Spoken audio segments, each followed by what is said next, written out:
Welcome to today's class. Today, we want us to look at the applications of resultant vector. Remember, in our previous videos, we dealt with how to resolve two vectors acting from a point. The first one we have discussed when two vectors are acting at right angles. The other one we have discussed when two vectors are acting at an acute angle. And the last video we discussed when two vectors are acting at an obtuse angle. But today I want us to look at, apart from those two or three other scenarios, how those questions can still come up in external exams.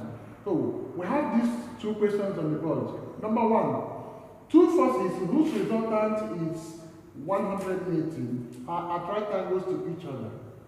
If one of them makes an angle of 30 degrees with the resultant, we're asked to determine its magnitude. Number two, a body of mass 20 kg is set in motion by two forces, 3 Newton and 4 Newtons, acting at right angles to each other. Determine the magnitude of its acceleration. These two questions, they have two different approaches. And of course, it's a combination of our previous lessons. Solution. Now, for the number one, solution to number one, we have two forces whose resultant is 100 Newton. They are acting at right angle. And in this case, we represent them first. Two forces acting at right angle. Now, they didn't give us the value of these forces. We can say one is Q, one is P. All we know is that two of them are acting at right angles to each other. Now remember, they said they only gave us the resultant. Because the resultant is given, we can complete the shape. If we complete the shape, from here we can get our resultant. So this is our resultant force.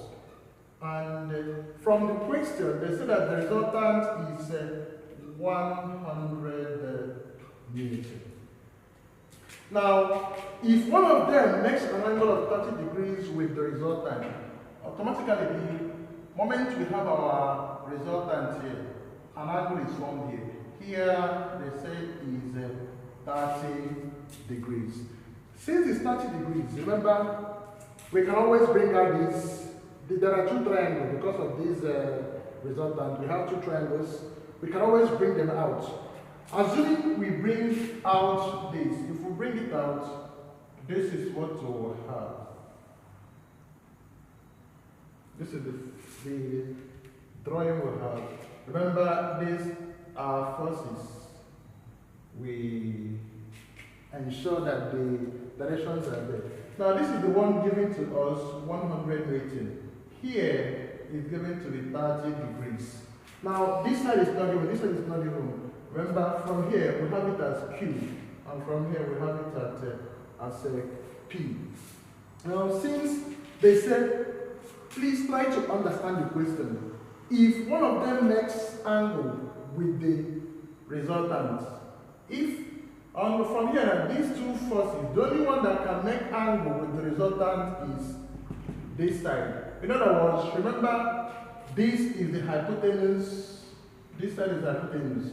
The side facing the angle is the opposite. So this side is the opposite. Now this side is the adjacent.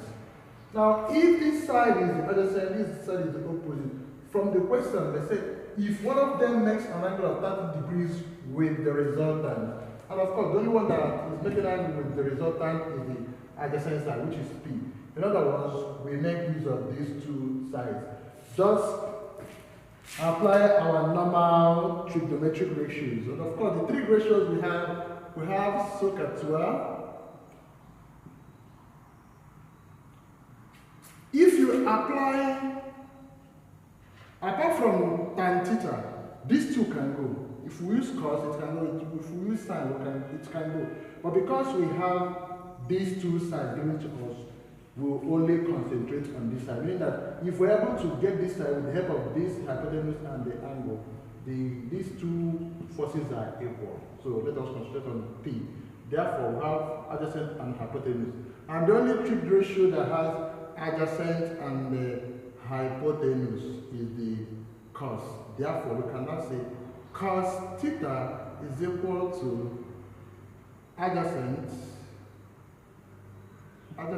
over the hypotenuse, which will give us that cos theta here is 30, cos 30 is equal to adjacent side, which is, we can have it as P all over hypotenuse.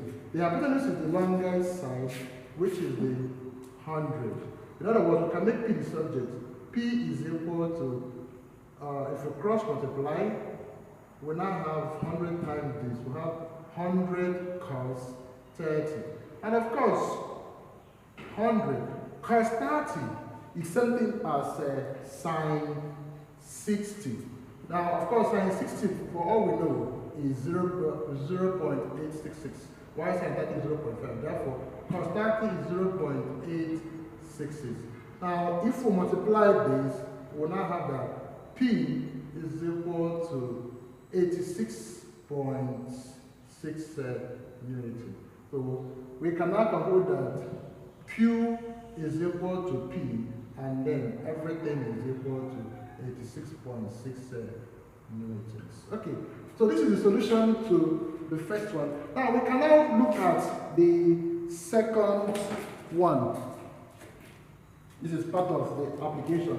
Now let us look at the second problem. For the second problem, we have a body of mass. The mass there is 20 kg. It's set in motion by two forces, this and this. Therefore, there are two forces there. Let's say P. P is 3 newtons and Q is 4 newtons. Acting at right angle. These ones now, they are acting at right angle to each other. Determine the magnitude of its acceleration.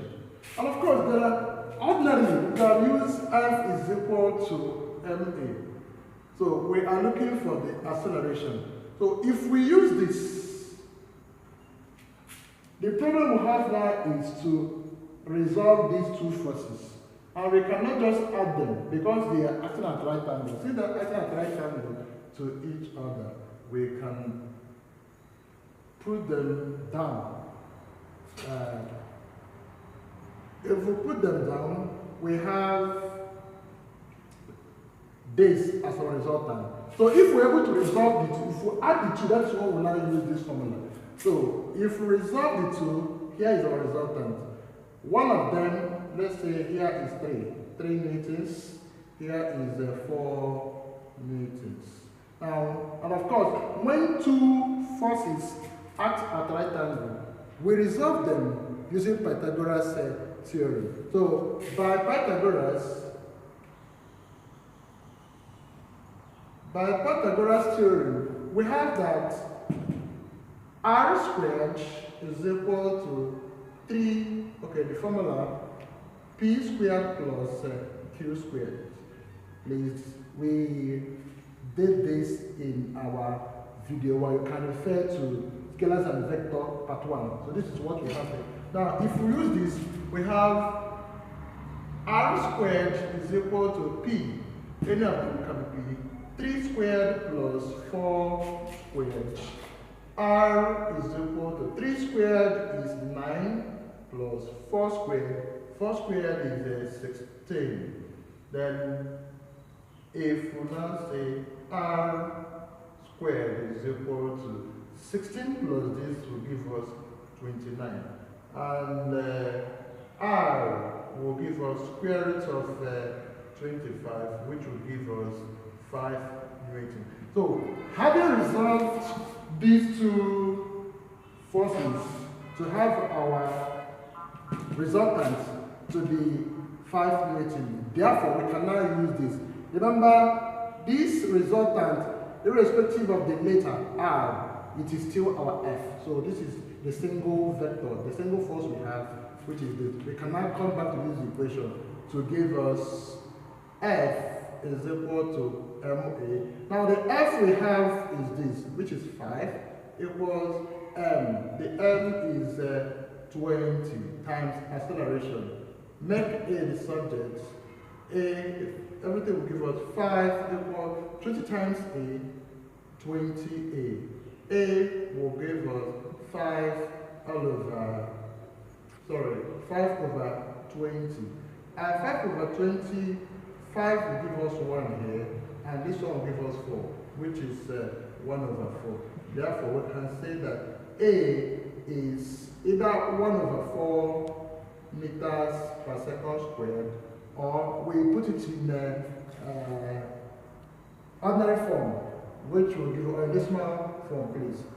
A will now give us 0.25 meters per second squared.